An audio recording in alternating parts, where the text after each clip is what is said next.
भाई मेरी बीवी को ना बहुत खतरनाक वाली बीमारी थी। वही साफ सफाई की बीमारी जिसे लोग जर्मोफोबिया कहते हैं। शादी के 3 साल हो गए थे, पर भाई साहब आलम यह था कि अगर मैंने खाने की किसी सब्जी को छू भी दिया तो वो उसे अछूत समझकर हाथ नहीं लगाती थी। पर कल जो मैंने अपनी इन आंखों से देखा ना, मेरे होश उड़ गए। वो अपने नए लड़के असिस्टेंट का झूठा खाना, वो भी आधी कटोरी चावल, ऐसे मजे से खा रही थी जैसे कोई अमृत हो। मैंने वही तमाशा नहीं खड़ा किया, नहीं उसे टोका, लेकिन अगले ही दिन मैंने उसकी पूरी कंपनी को एक आलीशान होटल में दावत दे दी। और जब सब खाना खा चुके तो मैंने सबके सामने एक बड़ा सा कटोरा मंगाया। सबका बचा कुचा झूठा खाना उसमें पलटा और अपनी बीवी के सामने रख दिया। मैंने साफ कह दिया, ये पूरा कटोरा एक एक दाना चाट कर खत्म करना पड़ेगा, नहीं तो सीधे तलाक। कहानी शुरू होती है उसी दिन दोपहर से। अचानक मेरी बीवी शान का फोन आया कि आज ऑफिस में बहुत काम है, वो लेट हो जाएगी और रात का खाना मेरे साथ नहीं खा पाएगी। चलो कोई बात नहीं। तभी मेरे एक जिगरी यार का फोन आ गया, तो हम दोनों ने प्लान बनाया कि चलो चलकर बढ़िया सा हॉटपॉट खाते हैं। जब हम एक रेस्टोरेंट के पास से गुजर रहे थे तो मेरे दोस्त ने शीशे वाली खिड़की की तरफ इशारा करते हुए कहा, अबे देख, वो जो लड़की बैठी है वो तेरी बीवी जैसी नहीं लग रही? मैंने आंखें फाड़ कर देखा। भले ही सिर्फ पीठ दिख रही थी, पर अपनी बीवी को मैं 1 किलोमीटर दूर से पहचान सकता हूँ। वो शान ही थी, और उसके सामने बैठा था उसका नया नवेला असिस्टेंट ल्यूशन, जिसे अभी महीना भर भी नहीं हुआ था। वो लड़का थोड़ा मुंह बनाकर अपनी आधी कटोरी एग फ्राइड चावल को देख रहा था, जैसे उसका पेट भर गया हो। और भाई अगले ही पल जो हुआ उसे देखकर तो मेरे पैरों तले जमीन खिसक गई। शान ने बिना सोचे समझे वो झूठी कटोरी अपनी तरफ खींची और एक एक दाना साफ कर गई। मैं वहीं बुद्ध बनकर खड़ा रह गया। ये वो औरत है जिसके साथ 3 साल की शादी में मैंने हमेशा अलग बर्तनों में खाना खाया है। एक बार गलती से मैंने अपनी चॉपस्टिक से उसे मछली का टुकड़ा क्या दे दिया था। उसने पूरा खाना और वो मछली का बर्तन वहीं मेरे सामने डस्टबिन में फेंक दिया था। यहाँ तक कि रात को करीब आने के लिए भी उसे 100 नखरे और प्रोटेक्शन चाहिए होती थी। इसी चक्कर में आज तक हमारा कोई बच्चा भी नहीं हुआ, और आज वो किसी दूसरे मर्द का झूठा खा रही थी। मैं सीधे अंदर गया और उसकी खाली कटोरी को देखते हुए मुस्कुराकर पूछा, क्यों भाई, स्वाद कैसा था? शान की आंखों में जो प्यार तैर रहा था वो पल भर में डर में बदल गया। वो हकबकाते हुए बोली, अरे सुनो ना, ल्यूशन का पेट भर गया था और इतना सारा खाना बच गया था। मुझे लगा अन्न का अपमान होगा, बर्बादी होगी, इसलिए मैंने खा लिया। तुम प्लीज कुछ गलत मत समझो। मैंने बिल्कुल शांत रहकर मुस्कुराते हुए कहा, अरे तुमने तो कहा था आज ऑफिस में बहुत काम है, इतनी जल्दी काम खत्म हो गया? अभी शान कुछ बोलती उससे पहले ही वो चमचा ल्यूशन बीच में कूद पड़ा। शॉ साहब, आपने कभी कॉर्पोरेट में काम नहीं किया ना, इसलिए आपको पता नहीं है। प्रोजेक्ट्स में ऐसे अचानक बदलाव होते रहते हैं, ये बहुत नॉर्मल है। मैंने उस लड़के की तरफ देखा और कड़क आवाज में कहा, मैंने तुझसे पूछा क्या? तू बीच में टांग क्यों अड़ा रहा है? लियू सिंह का चेहरा तुरंत ऐसा बन गया जैसे उस पर कितना बड़ा जुल्म हो गया हो। शान ने तुरंत मेरा हाथ पकड़ा और बोली, चलो ना यार, छोड़ो, भी छोटा लड़का है, भूखा था तो मैं उसे खाना खिलाने ले आई, ऑफिस का बंदा है, ऐसे मत डराओ उसे। तभी ल्यूशन ने धीरे से शान का पल्लू खींचा और बोला, मैम मेरा पेट भर गया है, आप मुझे घर छोड़ देंगी? इस टाइम कैब मिलना बहुत मुश्किल होता है। शान ने मेरी तरफ देखा, सुनो, तुम गुस्सा तो नहीं हो ना? अगर तुम कहो तो मैं इसे घर ड्रॉप कराऊं? मैंने कोई नखरा नहीं किया, हंसकर बोला, हाँ जाओ, छोड़ाओ। वो दोनों तो तुरंत पीठ दिखाकर ऐसे भागे जैसे उन्हें कोई खजाना मिल गया हो। मैंने भी दिल पर पत्थर रखा, अपने दोस्त के साथ खाना खाया और घर आ गया। अगले दिन ऑफिस बंद होने के ठीक पहले मैं सीधे उसकी कंपनी के मैनेजमेंट वाले केबिन में घुस गया और जोर से बोला, चलो भाई सब लोग आज का काम बंद करो, आज सब जल्दी घर चलेंगे और मेरी तरफ से सबको ग्रैंड पार्टी। लेकिन ऑफिस का एक भी बंदा अपनी सीट से नहीं हिला। सब चुपचाप बैठे रहे जब तक कि शान ने खुद नहीं कह दिया, ठीक है आज सब लॉग ऑफ कर लो। तब जाकर सबने अपना काम छोड़ा और मेरे साथ होटल की तरफ चल दिए। पार्टी में सबने दबाकर खाया पिया। जब आखिरी बंदे ने भी अपनी चॉपस्टिक रख दी तो मैंने पूछा, हाँ भाई सबका पेट भर गया? सबने हाँ में सिर हिलाया। तभी मैंने वेटर को इशारा करके एक बहुत बड़ा कटोरा मंगाया और उसे सीधे शान के सामने टेबल पर रख दिया। फिर मैं खड़ा हुआ और पूरी टेबल पर जितने भी लोग बैठे थे उनकी प्लेटों का बचा कुचा सब झूठा खाना समेट कर उस बड़े कटोरे में डाल दिया। शान मुझे फटी आंखों से देखने लगी। मैंने मुस्कुराकर कहा, लो भाई खाओ, तुम्हें अन्न की बर्बादी से बहुत बुरा लगता है ना, तो आज अपने इस पूरे स्टाफ का झूठा खाना खाकर पुण्य कमाओ। कमरे का माहौल एकदम भारी हो गया। शान का चेहरा गुस्से से काला पड़ गया। वो फुसफुसाई, सुनो मेरा पेट भरा हुआ है। मैंने कोई दलील नहीं सुनी। मैं चिल्लाया, मुझे कोई बहाना नहीं चाहिए। आज अगर ये कटोरा खत्म नहीं हुआ तो तुम इस कमरे से बाहर नहीं जाओगी। तभी वो असिस्टेंट लियो शिन फिर से बीच में नेता बनने आ गया। शॉ साहब, आप 3 साल से घर पर बैठे हैं, फूटी कौड़ी नहीं कमाते, ऐश की जिंदगी जी रहे हैं, कपड़े शॉपिंग सब मैम के पैसों पर होती है, और आज आप एक छोटी सी बात के लिए मैम की इज्जत सरेआम नीलाम कर रहे हैं। कितने बदतमीज हैं आप। मैंने उसकी बात पर ध्यान न देते हुए शान से कहा, खाओ बीवी जी खाओ। जब ल्यूशन का झूठा खाना अमृत लग सकता है तो बाकी एम्प्लॉयज के झूठे से क्या परहेज। यहाँ भी भेदभाव करोगी क्या। शान ने एक बार मुझे देखा, फिर उस घिनौने कटोरे को देखा। कुछ देर हिचकिचाने के बाद उसने आखिरकार चम्मच उठाई और ठूंसना शुरू कर दिया। ये देखकर ल्यूशन से रहा नहीं गया, वो रोने लगा। मैम मत खाइए, आपका पेट खराब हो जाएगा। आप इसकी बातें क्यों मान रही हैं। ये आदमी जो खुद एक ढेला नहीं कमाता, इसकी क्या औकात कि आपको हुक्म चलाए। मत खाइए मैम, इसे आपकी फिक्र नहीं है, पर मुझे आपकी बहुत फिक्र है। मैंने कहा, अच्छा दूसरों की बीवी की इतनी फिक्र है तो एक काम कर, ये कटोरा तू खाली कर दे। वो तुरंत पीछे हटा, मेरा पेट छोटा है, मैं नहीं खा सकता, आप जानबूझकर परेशान कर रहे हैं। मैंने कहा, तो फिर अपना मुंह बंद रख। और मैंने शान को दूसरी चॉपस्टिक थमा दी। वो बेचारी रोते रोते बिना चबाए खाना निगलने की कोशिश कर रही थी, पर आखिरकार उसका पेट जवाब दे गया। वो वहीं झुकी और उसने सारा खाना टेबल पर ही उगल दिया। ल्यूशन तो पागलों की तरह रोने लगा। वो शान की पीठ थपथपाने लगा और मुझ पर उंगली उठाकर चिल्लाया, तुम जैसे घटिया इंसान को तो मैम का पति होने का कोई हक ही नहीं है। तुम उनके काम में मदद तो कर नहीं सकते, ऊपर से अपनी बदतमीजियों से उन्हें बीमार कर रहे हो। मैंने कहा, अच्छा मैं डिजर्व नहीं करता तो तू करेगा। अब सीधे जगह लेने का प्लान है क्या। वो सकपका कर बोला, मेरा और मैम का रिश्ता बिल्कुल साफ है, हम सिर्फ सच काम करते हैं, बकवास मत करो। मैंने कहा, अच्छा सबूत दे, अपनी नौकरी से अभी के वे इस्तीफा दे दे। वो बोला, मैं क्यों दूं, मैं अपना काम बढ़िया कर रहा हूँ। तभी उल्टी करते करते आंखों में आंसू लिए शान बीच में बोल पड़ी, ल्यूशन तुम कल से ऑफिस मत आना, वाई यू आर रेड। ल्यूशन सन्न रह गया, उसकी आंखों से टप टप आंसू गिरने लगे और वो कांपती आवाज में बोला, मैम पर। तभी शान, जिसने आज तक मुझसे कभी ऊंची आवाज में बात नहीं की थी, वो अचानक टेबल पर हाथ मारकर खड़ी हो गई और मुझ पर चिल्लाई, शान तुम्हारी हिम्मत कैसे हुई मेरे एम्प्लॉय को नौकरी से निकालने की। तुम्हारी कोई औकात नहीं है यहाँ। मेरा पारा 7वें आसमान पर पहुंच गया। मैं सीधे ल्यूशन के पास गया और खींचकर उसके गाल पर 2 करारे थप्पड़ जड़ दिए, साल बेशक।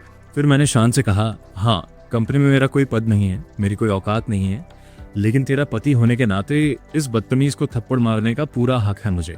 शान ने तुरंत रोते हुए ल्यूशन को अपने सीने से लगा लिया और मुझ पर दहाड़ी, श्वान तुम अपनी हदें पार कर रहे हो।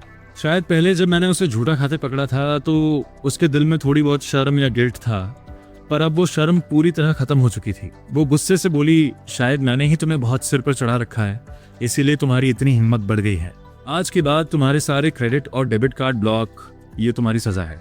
ल्यूशन ने वहीं से सुबकते हुए आग में घी डाला, मैम ये तो गलत बात है। आज की पार्टी तो शॉ साहब की तरफ से थी ना, अब जब आपने इनके सारे कार्ड ब्लॉक कर दिए हैं तो ये बिल कैसे चुकाएंगे। यहाँ का बिल कम से कम हजारों लाखों में होगा। अगर ये पैसे नहीं दे पाए तो इन्हें पुलिस वाले पकड़ कर ले जाएंगे। शान ने एक लंबी सांस ली और मुझसे बोली, श्वान तुम अभी ल्यूशन से माफी मांगो तो मैं आज की बात यहीं रफा दफा कर दूं।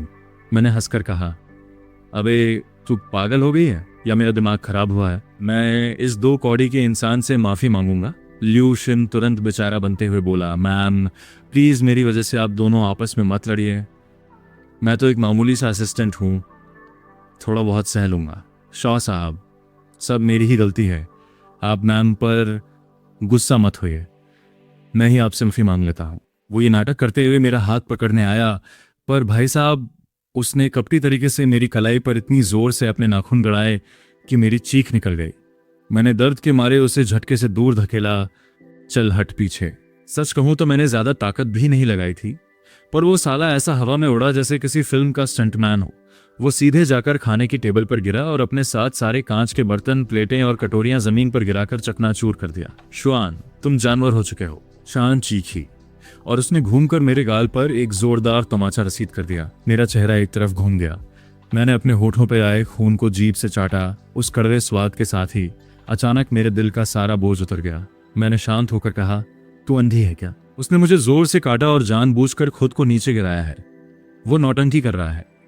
पर शान ने मेरी एक नहीं सुनी। उसने ल्यूशन को जमीन से उठाया और उसके हाथ से बहते खून को साफ करने के लिए अपनी जेब से वो सिल्क का स्कार्फ निकाला जो मैंने उसे उसके जन्मदिन पर दिया था। उस स्कार्फ पर उसका नाम मैंने खुद अपने हाथों से कढ़ाई करके लिखा था। आज वो नाम उस लड़के के खून से लाल हो चुका था। चलो यहाँ से।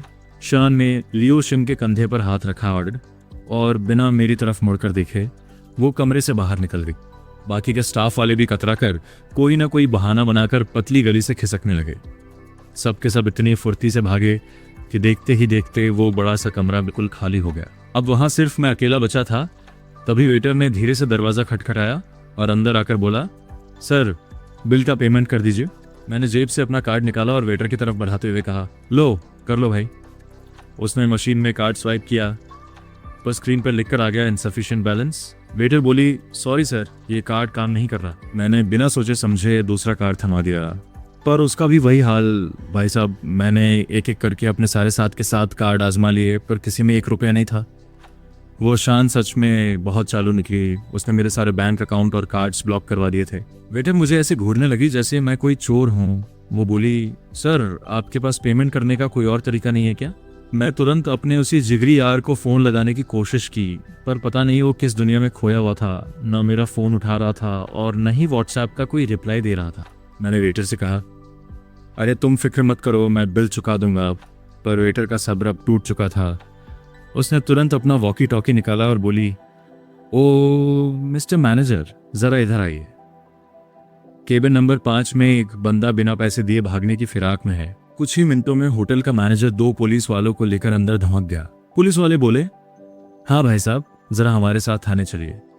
मैंने उन्हें समझाने की बहुत कोशिश की, पर पुलिस वालों के सामने तो मेरी हर बात सिर्फ एक बहाना लग रही थी। आखिरकार वो मुझे पकड़कर थाने ले गए और मेरी खातिरदारी शुरू हुई, यानी डायरी में नाम पता लिखा जाने लगा। तभी मेरे दोस्त का फोन आया। मैंने उसे सब बताया और 20 मिनट बाद वो हांफते हुए थाने पहुंचा।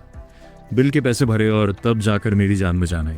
सोचो यार, मैं पूरे फुगरूप का इकलौता वारिस और एक मामूली होटल का बिल ना चुका पाने के चक्कर में मुझे पुलिस थाने की हवा खानी पड़ी। ये बात अगर मार्केट में फैल गई तो लोग हंसते हंसते पागल हो जाएंगे। मेरा सपना तो बस इतना था कि एक अच्छा पति बनूं और अपनी बीवी को, जिसे बिजनेस वुमन बनने का बड़ा शौक था, पूरा सपोर्ट करूं। पर मुझे क्या पता था कि जिस शान को मैंने खुद अपने हाथों से आसमान की बुलंदियों पर बिठाया, वो ऊपर पहुंचते ही सबसे पहले मेरी ही गर्दन नापी। जब मैं वापस घर पहुंचा तो दरवाजे पर ही एक मर्दानी चमड़े के जूते की जोड़ी दिखाई दी। ये वही जूते थे जो आज ऑफिस में लियू शिन ने पहन रखे थे। शान ने जैसे ही मेरे आने की आहट सुनी, वो बेडरूम से बाहर आई और हमारी नजरें मिली। मैंने उससे एक शब्द नहीं कहा, सीधे बेडरूम की तरफ लपका। अंदर का नजारा देखकर तो मेरा खून खौल गया। वो साला लियू शिन बिना शर्ट के सिर्फ शान का नाइट पैंट पहने खड़ा था। वो पैंट उस पर इतनी छोटी और टाइट लग रही थी कि क्या बताऊं। वाह भाई शान, तू तो आराम से अपने बाल सुखा रहा था। साफ समझ आ रहा था कि अभी अभी नहाकर निकला है। वाह भाई शान, यहाँ तुम्हारा पति मुसीबत में फंसने ही वाला था और तुम अपने ऐश और आराम के लिए अपने असिस्टेंट को घर लाकर नहला रही हो। मैंने तंज कसते हुए कहा, वाह शान, तुम तो कमाल हो यार। वो तुरंत बात काटने लगी। देखो, तुम जैसा सोच रहे हो वैसा कुछ नहीं है। लियू शिन के कपड़े गंदे हो गए थे और ये होटल हमारे घर के पास ही था, इसलिए मैं इसे यहाँ ले आई ताकि ये नहाकर कपड़े बदल सके। वो ये बात इतने हक से बोल रही थी जैसे गुनाह मैंने किया हो और वो बिल्कुल पाक साफ हो। मैंने कहा, अच्छा तुम्हें तो बहुत सफाई की बीमारी थी ना। हमारे कपड़े तक तुम अलग वॉशिंग मशीन में धोती हो और आज ये तुम्हारे कपड़े पहनकर घूम रहा है। मतलब तुम्हारी ये सफाई वाली नौटंकी सिर्फ मेरे लिए थी क्या? तभी वो चमचा लियू शिन फिर से अपनी झूठी और मासूम शक्ल बनाकर बीच में कूद पड़ा। सर, आप गलत समझ रहे हैं। मैम ने कहा कि ये पैंट वो मुझे गिफ्ट कर रही है क्योंकि वो इसे अब खुद कभी नहीं पहनेगी। मेरा दिमाग घूम गया। अबे साले, मैंने तुझसे पूछा क्या? जब हम मियाँ बीवी बात कर रहे हो तो तू बीच में अपनी टांग क्यों अड़ाता है रे? लियू शिन का मुंह फिर से रोने जैसा हो गया। मैं तो बस इसलिए बोल रहा था ताकि आपके बीच कोई गलत फहमी ना हो। शाह सर, आप तो बहुत दयालु है ना। शान चल्ला ईश्वन, अब बहुत हो गया। होटल में तमाशा करके पेट नहीं भरा जो अब घर आकर भी शुरू हो गए। मैंने कहा, क्या ये सब मैं अपनी मर्जी से कर रहा हूँ? लियू शिन ने सुबकते हुए शान से कहा, रहने दीजिए मैम, आखिर वो आपके पति हैं। मैं तो एक मामूली असिस्टेंट हूँ। अगर मुझे 2 बातें सुननी भी पड़े तो कोई बात नहीं। शान ने कहा, ये मेरा पति है तो क्या हुआ? इसका मतलब ये थोड़ी है कि ये तुम पर रौब झाड़ेगा। उन दोनों को अपने ही घर में मेरे सामने ये रासलीला चाहते देख मेरा दिल पूरी तरह खट्टा हो गया। मैंने ठंडे लहजे में कहा, शान चलो आ जाओ, अब तलाक लेते हैं। मेरी ये बात सुनकर शान के पैरों तले जमीन खिसक गई। वो चौंक कर बोली, क्या कहा तुमने? मैंने कहा, क्या सुनाई नहीं दिया या बहरी हो गई हो? मैंने कहा, तलाक तलाक तलाक। वो गुस्से में तमतमाकर बोली, मैं मुसलमान नहीं हूँ, सिर्फ इतनी सी छोटी बात के लिए तुम मुझसे तलाक लोगे? मैंने कहा, तुम्हें ये छोटी बात लगती है? मैं अपनी बीवी को किसी दूसरे मर्द की सेवा करते नहीं देख सकता। मुझे अब इस रिश्ते से घिन आती है। वो चिल्लाए, ठीक है, तुम्हें तलाक चाहिए ना, तो याद रखना तुम्हें इस घर और मेरी फूटी कौड़ी से एक चौनी नहीं मिलेगी। तुम इसी वक्त खाली हाथ इस घर से बाहर निकलोगे। मेरे पैसों और इस आलीशान बंगले के बिना तुम सड़कों पर भीख मांगोगे, याद रखना। उसने उसी गुस्से में तुरंत अपने वकील को फोन घुमाया और तलाक के कागजात तैयार करने को कहा। कुछ ही देर में कोट पैंट पहने वकील साहब तलाक के पेपर्स लेकर हाजिर हो गए। मैंने बिना एक पल गंवाए सीधे अपने दस्तखत ठोक दिए। मुझे साइन करते देख शान ने भी बिना सोचे समझे अपने साइन कर दिए। ये देखकर ल्यूशन के चेहरे पर एक कमीनी मुस्कान गई, जिसे वो छुपाने की नाकाम कोशिश कर रही था। वो लड़का मेरे पास आकर तंज कसने लगा, शॉ साहब, अब जब आपका मैन से तलाक हो गया है तो डर इस बात का है कि आपको 2 वक्त की रोटी नसीब होगी या नहीं। मैंने उसकी तरफ उंगली उठाई, तू चुपचाप इस घर से दफा हो जा। वो सीना चौड़ा करके बोला, मैं क्यों जाऊं भाई? जब मैम ने मुझे नहीं निकाला तो तुम कौन होते हो? और वैसे भी ये घर तो मैम का है। मैंने कहा, भले ही पेपर पे साइन हो गए हों, पर अभी तक कोर्ट से तलाक की डिक्री नहीं मिली है। कानूनी तौर पे मैं अभी भी इस घर का मालिक हूँ, इसलिए सीधे शब्दों में कह रहा हूँ, गेट आउट। तभी शान बीच में आ गई, ये घर मेरा है, अगर किसी को बाहर जाना है तो वो तुम हो। और उसने तुरंत घर के नौकरों को आवाज दी और मेरा सारा सामान पैक करवा कर बाहर फेंकवा दिया। देखते ही देखते बंगले के आलीशान गेट के बाहर मेरे सामान का एक बड़ा सा पहाड़ लग गया। पर मैं बिल्कुल शांत था। मैंने बिना किसी घबराहट के अपना फ़ोन निकाला और अपने एक फैमिली ग्रुप पर एक छोटा सा मैसेज डाल दिया, चाचा जी, मेरा तलाक हो गया है और शान ने मुझे घर से बाहर निकाल दिया है। भाई साहब, वो मैसेज पोस्ट होते ही उस ग्रुप में जैसे भूचाल आ गया। धड़ाधड़ मैसेजेस की बरसात होने लगी। क्या उस शान की इतनी हिम्मत कि हमारे लाडले भतीजे के साथ ऐसा बर्ताव करे? लगता है उसके अच्छे दिन कुछ ज़्यादा ही चल गए हैं। वो भूल गई है कि उसकी औकात क्या है। जिस तरह हमने उसे उस कुर्सी पर बिठाया था, उसी तरह अब उसे खींचकर जमीन पर पटकेंगे। हमारे शुआन के साथ ऐसा धोखा? लगता है उसकी मौत आई है। सब शांत हो जाओ और सीधे एक्शन में लग जाओ। तभी लियू शिन घर के दरवाजे पर आकर मुझसे मजे लेने लगा। अरे शाह साहब, अभी तक गए नहीं? क्या हुआ, इस आलीशान महल को छोड़कर जाने का मन नहीं कर रहा? वैसे सही भी है, अब बाहर निकलने के बाद इस आलीशान बंगले को अंदर से देखना तो दूर, बाहर से एक झलक देखना भी नसीब नहीं होगा आपको। वो अभी अपनी इस घटिया खुशी का मजा ले ही रहा था कि अचानक दूर से कोर्ट और जांच एजेंसी की गाड़ियां हूटर बजाती हुई इसी तरफ आती दिखाई दी। गाड़ियों को सीधे बंगले के सामने आकर रुकते देख शान और ल्यूशन दोनों के चेहरे का रंग उड़ गया। गाड़ी से उतरे अफसरों ने सीधे कहा, हम कानून के दायरे में इस पूरे बंगले को सील कर रहे हैं, इसके अंदर से एक भी सामान बाहर नहीं जाएगा। और उन्होंने तुरंत मेन गेट पर सरकारी सील की पट्टी चिपका दी। शान अफसरों के सामने आकर रास्ता रोकते हुए चिल्लाए, आपकी हिम्मत कैसे हुई मेरे घर को सील करने की? आपको ये हक किसने दिया? तभी एक बड़े अफसर ने आगे बढ़कर अपना आई कार्ड और कोर्ट का वारंट उसके चेहरे के सामने लहराया।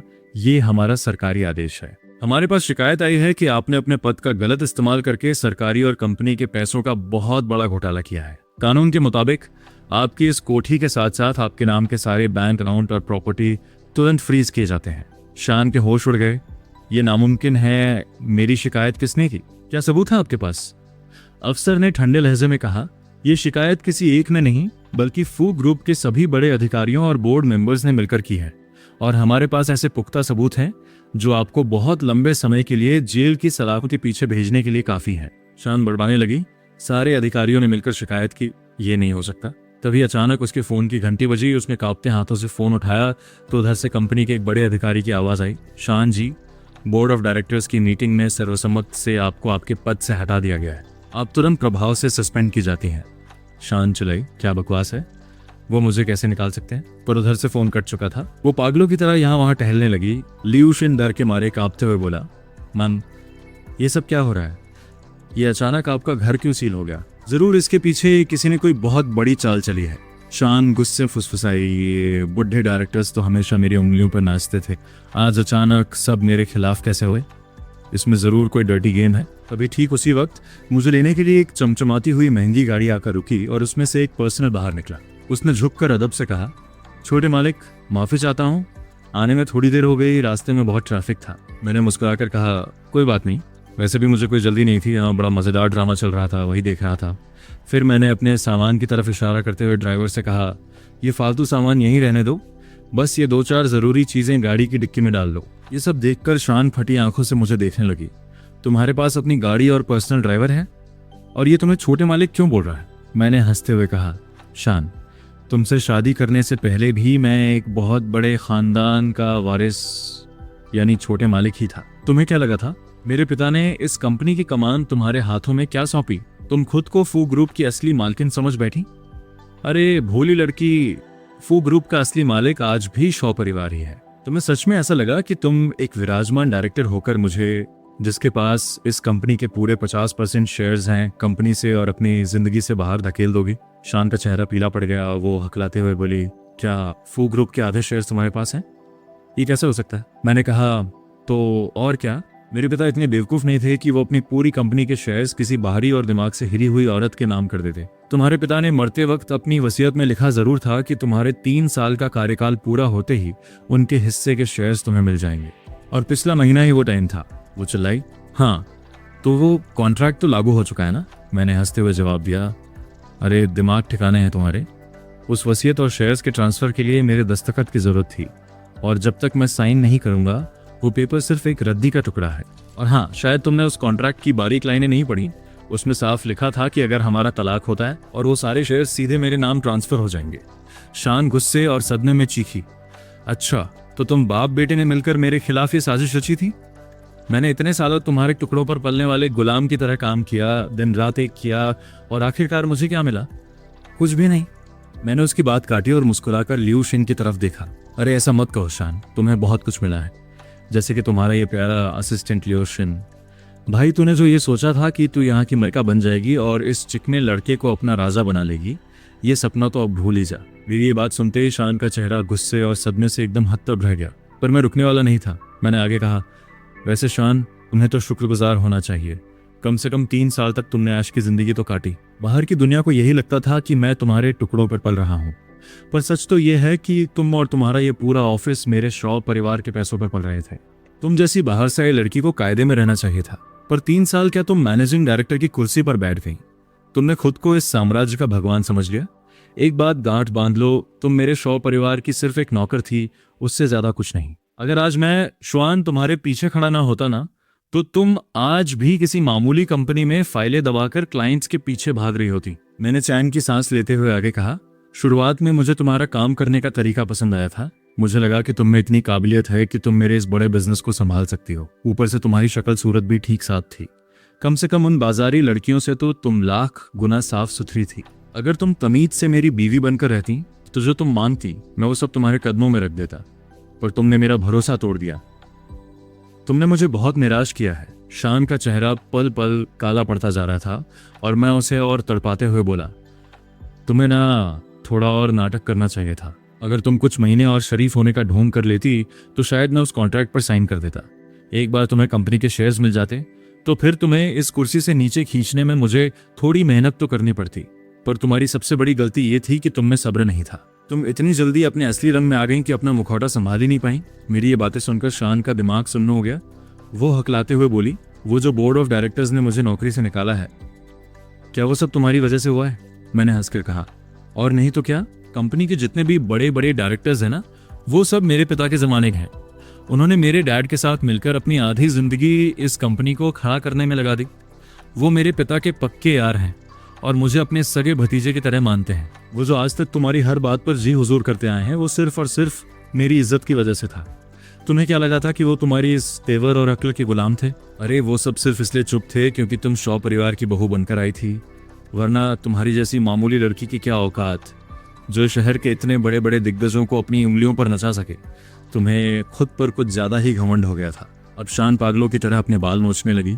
उसका पूरा चेहरा गुस्से से लाल हो गया था। वहीं दूसरी तरफ वो असिस्टेंट लियू शिन अभी तक हवा का रुख समझ ही नहीं पा रहा था। वो रोतलू सा मुंह बनाकर बोला, मैम, ये आदमी क्या बकवास कर रहा है? ये फू ग्रुप शॉ परिवार का कैसे हो गया और इसके पास कंपनी के इतने सारे शेयर्स कहाँ से आए?